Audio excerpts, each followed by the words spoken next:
കുട്ടികൾക്കും മുതിർന്നവർക്കും ഒരുപോലെ ഇഷ്ടപ്പെടുന്ന നല്ലൊരു പലഹാരത്തിൻ്റെ റെസിപ്പിയുമായിട്ടാണ് ഞാൻ വന്നിരിക്കുന്നത്. 4 മണി പലഹാരമായിട്ടും ബ്രേക്ക്ഫാസ്റ്റ് ആയിട്ടും ഒക്കെ ഉപയോഗിക്കാം. ഇതെങ്ങനെയാണ് തയ്യാറാക്കുന്നതെന്ന് നമുക്ക് നോക്കാം. അതിനായിട്ട് ഞാൻ കൂഴച്ചക്കയാണ് എടുത്തിട്ടുള്ളത്. സാധാരണ വരിക്കച്ചക്കയാണ് നമുക്ക് പഴുത്ത് കഴിഞ്ഞാൽ കഴിക്കാൻ ഭയങ്കര ഇഷ്ടമല്ലേ. കൂഴച്ചക്ക പഴുത്ത് കഴിഞ്ഞാൽ കഴിക്കാനൊക്കെ പാടാണ്. അത് നമ്മൾ കറി വെക്കുകയും അതുപോലെ തന്നെ നല്ല വിളയുമ്പോൾ കഴിക്കുകയും ചെയ്യുന്നതാണ് കൂടുതൽ ടേസ്റ്റ്. പഴുത്ത് കഴിഞ്ഞാൽ ഭയങ്കര വലയുടെ പ്രശ്നമൊക്കെ ഉള്ളതുകൊണ്ട് നമുക്ക് കഴിക്കാൻ ഭയങ്കര മടിയായിരിക്കും. അപ്പോൾ കൂഴച്ചക്ക കൊണ്ട് പതിവിലും വിപരീതമായി കൂടുതൽ ടേസ്റ്റി ആയിട്ട് ഒരു പലഹാരം ഉണ്ടാക്കാം. അതിനായിട്ട് ഞാൻ കൂഴച്ചക്ക കുരുവൊക്കെ കളഞ്ഞ് വൃത്തിയാക്കി എടുത്തിട്ടുണ്ട്. നന്നായിട്ട് പഴുത്ത് പോയിട്ടുണ്ട് കേട്ടോ. അപ്പോൾ അത് മിക്സിയുടെ ജാറിലിട്ട് ഒന്ന് അരച്ചെടുക്കണം. വെള്ളമൊന്നും ഒഴിക്കേണ്ട, അല്ലാതെ അരച്ചെടുത്താൽ മതി. നമ്മൾ മിക്സിയിലിട്ടൊന്ന് കറക്കുമ്പോഴേ തന്നെ അത് നന്നായിട്ട് അരഞ്ഞ് കിട്ടും കേട്ടോ.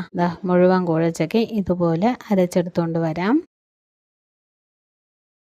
മുഴുവൻ ചക്കയും ഇതുപോലെ അരച്ചെടുത്തുകൊണ്ട് വന്നിട്ടുണ്ട്. ഇനി വേണ്ടത് മധുരത്തിനാവശ്യമായ ശർക്കരയാണ്. ഞാൻ 300 ഗ്രാം ശർക്കര പാനിയാക്കി എടുത്തിട്ടുണ്ട് കേട്ടോ. ചക്കയുടെ മധുരത്തിനനുസരിച്ച് കൂട്ടിയും കുറച്ചും ഉപയോഗിക്കാം കേട്ടോ. ഇനി ഒരു പാനിനകത്ത് കുറച്ച് നെയ്യ് ഒഴിച്ച് നേരത്തെ നമ്മൾ അരച്ച് വെച്ചിരിക്കുന്ന ചക്കയും കൂടെ ചേർത്ത് കൊടുക്കാം. ഇത് ഒരു മീഡിയം വലിപ്പം ചക്കയുടെ പകുതി എടുത്തിട്ടുണ്ട് കേട്ടോ. അപ്പോൾ അത്രയും ചക്കയ്ക്കാണ് ഞാൻ 300 ഗ്രാം ശർക്കര എടുത്തത്. ചക്ക കൊണ്ട് നമ്മൾ ഒരുപാട് വെറൈറ്റി പലഹാരം ഉണ്ടാക്കുമല്ലേ. അപ്പോൾ കൂഴച്ചക്ക കൊണ്ട് നമുക്ക് പലഹാരം ഉണ്ടാക്കാം. വരിക്കച്ചക്ക മാത്രമല്ല, കൂഴച്ചക്കയും നല്ലതാണ് കേട്ടോ. എനിക്ക് തോന്നിയിട്ടുള്ളത് വരിക്കച്ചക്കയെക്കാട്ടും കൂടുതൽ ടേസ്റ്റ് കൂഴച്ചക്ക ഇട്ട് പലഹാരം ഉണ്ടാക്കുമ്പോഴെന്നാണ് എനിക്ക് തോന്നിയിട്ടുള്ളത് കേട്ടോ. അപ്പോൾ കൂഴച്ചക്ക കൊണ്ട് നമുക്ക് പായസം ഉണ്ടാക്കാൻ പറ്റും, അതുപോലെ തന്നെ അലുവ ഉണ്ടാക്കാൻ പറ്റും. വരിക്കച്ചക്ക മാത്രമല്ല, കൂഴച്ചക്ക കിട്ടിയാലും അതൊന്നും കളയണ്ട കേട്ടോ. ചക്ക പാനിൽ നിന്നൊന്ന് വിട്ട് വരണം, ആ ഒരു പരുവം വരെ വഴറ്റിയെടുക്കണേ. പാനിൽ നിന്ന് വിട്ട് വരണം ഒരു പരുവായി കേട്ടോ. നമ്മൾ അലുവ ഉണ്ടാക്കൂലേ, ആ ഒരു പരുവായി. ഇനി അതിലേക്ക് നമ്മൾ നേരത്തെ ഉരുക്കി വെച്ചിരിക്കുന്ന ശർക്കര പാനിയും കൂടി ചേർത്ത് കൊടുക്കാമേ. ശർക്കര പാനിയും കൂടെ ചേർത്ത് കൊടുത്ത് നന്നായിട്ടൊന്ന് വഴറ്റിയെടുക്കണം. ശർക്കര പാനി ഒഴിച്ചു കൊടുത്ത് ഇതുപോലെ നന്നായിട്ട് ഇളക്കി യോജിപ്പിച്ച് വഴറ്റിയെടുക്കണം. നന്നായിട്ട് ഇതുപോലെ ഉടച്ചെടുക്കണം കേട്ടോ. ഉടച്ചിട്ട് അത് നമ്മൾ ശർക്കര പാനി വീത്തുമ്പോഴേ തന്നെ നല്ല ഇതായിട്ട് ആവും കേട്ടോ. ഇങ്ങനെ ഇത് കാണുമ്പോൾ നമുക്ക് തോന്നും ഇതൊന്ന് വഴറ്റി ചേരുമെന്ന് തോന്നും. പക്ഷേ വഴറ്റി ചേരും കേട്ടോ, ഒന്നും പേടിക്കണ്ട. ഇതേപോലെ വഴറ്റിയെടുക്കണം. ഇനി തിളച്ച് ഇതുപോലെ കുറുകി വരാൻ തുടങ്ങുമ്പോൾ അതിലേക്ക് കുറച്ച് ഏലക്കാപ്പൊടിയും അതുപോലെ തന്നെ ചുക്കുപൊടിയും കൂടി ഇട്ട് കൊടുക്കണേ. ഏലക്കാപ്പൊടിയും ചുക്കുപൊടിയും കൂടി ഇട്ട് കൊടുത്തേ. പക്ഷേ ചുക്കുപൊടി ഇടണ വീഡിയോ എൻ്റെ നിന്ന് മിസ്സായി പോയേട്ടാ. ചുക്കുപൊടിയും കൂടി ഇട്ട് കൊടുക്കണേ, എങ്കിലേ ആ ടേസ്റ്റ് നല്ല ഒരു പ്രത്യേക ഒരു ഫ്ലേവർ കിട്ടുള്ളൂ. അതുകൊണ്ട് ചുക്കുപൊടി മറക്കാതെ ചേർക്കണം കേട്ടോ. നന്നായിട്ട് കുറുകി വന്നിട്ടുണ്ട്. ഇതാണ് പരുവം. ഇനി ഇരുന്ന് ബാക്കി കട്ടിയാവും കേട്ടോ. ഒരു ജാമിൻ്റെ പരുവത്തിൽ കിട്ടിയിട്ടുണ്ട് കേട്ടോ. അപ്പോൾ ഇത് തണുക്കാനായിട്ട് വെക്കണം. അത് തണുത്ത് വരുന്ന സമയത്തിൽ ഒരു പാനിനകത്ത് കുറച്ച് നെയ്യിട്ട് കൊടുത്ത് അതിലേക്ക് തേങ്ങ ചെറിയ കഷ്ണങ്ങളായിട്ട് അരിഞ്ഞെടുത്തതും കൂടി ഇട്ട് കൊടുത്ത് ഒന്ന് മൂപ്പിച്ചെടുക്കാം. തേങ്ങ ഒരു ബ്രൗൺ നിറമാകുന്നത് വരെ ഒന്ന് മൂപ്പിച്ചെടുക്കണം. തേങ്ങ മൂത്ത് കിട്ടിയിട്ടുണ്ട്. ഇനി ഇതിനെ മാറ്റി വയ്ക്കാം. ഇനി വേണ്ടത് 3 കപ്പ് ഗോതമ്പ് പൊടിയാണ്. അതിലേക്ക് നമ്മൾ നേരത്തെ വഴറ്റി വെച്ചിരിക്കുന്ന ചക്കയില്ലേ, അത് ചൂടാറിയതിന് ശേഷം ചേർത്ത് കൊടുക്കണേ. ചെറിയ ചൂടുണ്ടായിരുന്നാലും കുഴപ്പമില്ല, പക്ഷെ വലിയ ചൂട് വേണ്ട കേട്ടോ. നമുക്ക് കൈ കൊണ്ട് കുഴയ്ക്കാനുള്ളതാണ്. അതുകൊണ്ട് ആറിയതിന് ശേഷം മാത്രം ചക്ക മാവിലേക്ക് ചേർത്ത് കൊടുക്കുക. ഇനി അടുത്തതായിട്ട് അതിലേക്ക് ചേർത്ത് കൊടുക്കാൻ പോണത് തേങ്ങയാണ് കേട്ടോ. നേരത്തെ നമ്മൾ നെയ്യിൽ മൂപ്പിച്ചെടുത്ത തേങ്ങാ കൊത്തില്ലേ, അതും കൂടി ചേർത്ത് കൊടുക്കാം. ഇനി അടുത്തതായിട്ട് അതിലേക്ക് ചേർത്ത് കൊടുക്കാൻ പോണത് കുറച്ച് ഉപ്പാണ്. ഈ മധുരമൊക്കെ ഒന്ന് ബാലൻസ് ചെയ്ത് വരാനായിട്ട് കുറച്ച് ഉപ്പും കൂടി ചേർത്ത് കൊടുക്കണം. എന്നിട്ട് കൈ കൊണ്ട് നന്നായിട്ട് നേരടി യോജിപ്പിക്കണം.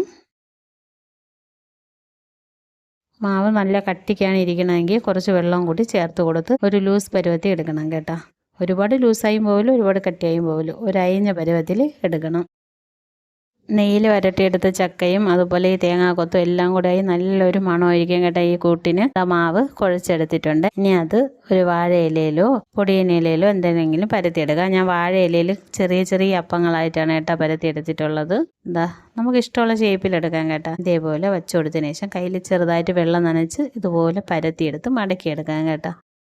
എൻ്റെ കുട്ടിക്കാലത്താണെങ്കിൽ എപ്പോഴും നമുക്ക് വരിക്കച്ചക്കയൊന്നും കിട്ടൂല, കൂടുതലും കൂഴച്ചക്കയായിട്ടാണ് കിട്ടാറുള്ളത്. അപ്പോഴമ്മ ഇതിനെ പല രീതിക്ക് ഉണ്ടാക്കി തരും കേട്ടോ. അതിലൊരു രീതിയാണ് ഇത്. നല്ല ടേസ്റ്റാണ് കേട്ടോ. കട്ടൻ ചായയോടെയൊക്കെ സൂപ്പറാണ്. ചായയുടെയും കഴിക്കാം, പക്ഷേ ഏറ്റവും കൂടുതൽ കട്ടൻ ചായയുടെയാണ് ഇതുപോലെയുള്ള ചക്കപ്പങ്ങളൊക്കെ ഏറ്റവും കൂടുതൽ എനിക്ക് മാച്ചായിട്ട് തോന്നിയിട്ടുള്ളത് കേട്ടോ. വീഡിയോ ഇഷ്ടമായ ലൈക്കും കമൻറ്റും ഒക്കെ തരണം കേട്ടോ. അതുപോലെ തന്നെ ഇത് മറ്റുള്ളവരിലേക്ക് ഷെയർ ചെയ്തും കൂടെ കൊടുക്കണേ. മുഴുവൻ മാവ് ഇതുപോലെ ചെറിയ ചെറിയ അപ്പങ്ങളായിട്ടോ വലുതായിട്ടോ ഒക്കെ പരത്തിയെടുക്കാം കേട്ടോ. ഇഷ്ടമുള്ള ഷേപ്പിൽ ഇതുപോലെ മടക്കിയോ എടുക്കാം. മുഴുവൻ മാവ് ഇതുപോലെ മടക്കിയെടുക്കാമേ. എന്നിട്ട് സാധാരണ നമ്മൾ ഇഡ്ഡലി പാത്രത്തിൽ വെള്ളം വെച്ച് തിളപ്പിച്ചതിന് ശേഷമാണ് ഈ അപ്പങ്ങൾ പറക്കി വെക്കാറ്. ഞാൻ എളുപ്പത്തിന് വേണ്ടി ഇഡ്ഡലി പാത്രത്തിൽ വെള്ളം എടുത്തതിന് ശേഷം തട്ട് വെച്ചിട്ട് അതിൻ്റെ പുറത്ത് ഈ ചക്ക അപ്പങ്ങളൊക്കെ പറക്കി വെച്ചതിന് ശേഷം ആവി കയറ്റാനായിട്ട് വെച്ചേ. പണ്ട് നമ്മളെ വീട്ടിൽ ഈ അപ്പമൊക്കെ ഉണ്ടാക്കുമ്പോൾ കലത്തിനകത്ത് മടൽ ചിരട്ട ഇങ്ങനെയൊക്കെയുള്ള സാധനം വെച്ചതിന് ശേഷം അതിൻ്റെ പുറത്ത് ഈ അപ്പങ്ങളും പറക്കി വെച്ച് അടുപ്പി വെച്ച് ആവി കയറ്റിയെടുക്കും കേട്ടോ. അത് പണ്ടത്തെ രീതിയാണ്. ഞാൻ ഇഡ്ഡലി പാത്രത്തിനകത്ത് വെള്ളം നിറച്ച് ഇതേപോലെ പറക്കി വെച്ചതിന് ശേഷം മാത്രമേ അടുപ്പി വെച്ച് ആവി കയറ്റാനായിട്ട് വയ്ക്കുള്ളേ. അങ്ങനെ വയ്ക്കാൻ കേട്ടോ, കുഴപ്പമൊന്നുമില്ല. 20 മിനിറ്റിന് ശേഷം നമ്മുടെ ചക്കയപ്പം റെഡി ആയിട്ടുണ്ട് കേട്ടോ.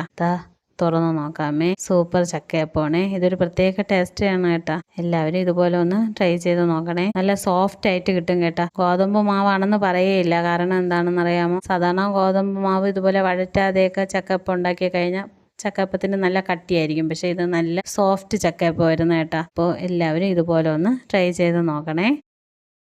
ചക്കപ്പം വാഴയിലേന്ന് നിന്ന് എടുക്കുമ്പോഴേ അറിയാം നല്ല സോഫ്റ്റ് ആണെന്ന്. കണ്ട, അത്രയ്ക്ക് സോഫ്റ്റാണ്. നെയ്യരിയൊക്കെ ഫ്ലേവറും എല്ലാം ആയിട്ട് സൂപ്പറാണ് കേട്ടോ. ഇടയ്ക്കിടയ്ക്ക് തേങ്ങയൊക്കെ കടിക്കാൻ കിട്ടുമ്പോൾ ഒരു പ്രത്യേക ടേസ്റ്റ് തന്നെയാണ് കേട്ടോ. നമുക്കിതൊന്ന് ഒടിച്ച് നോക്കാം. കണ്ട, എത്രത്തോളം സോഫ്റ്റ് ആണെന്ന് ഇപ്പോൾ മനസ്സിലായല്ല. ഇനി അടുത്ത വീഡിയോയിൽ കാണുന്നത് വരെ എല്ലാവർക്കും എൻ്റെ നന്ദി. Thanks for watching. ബൈ.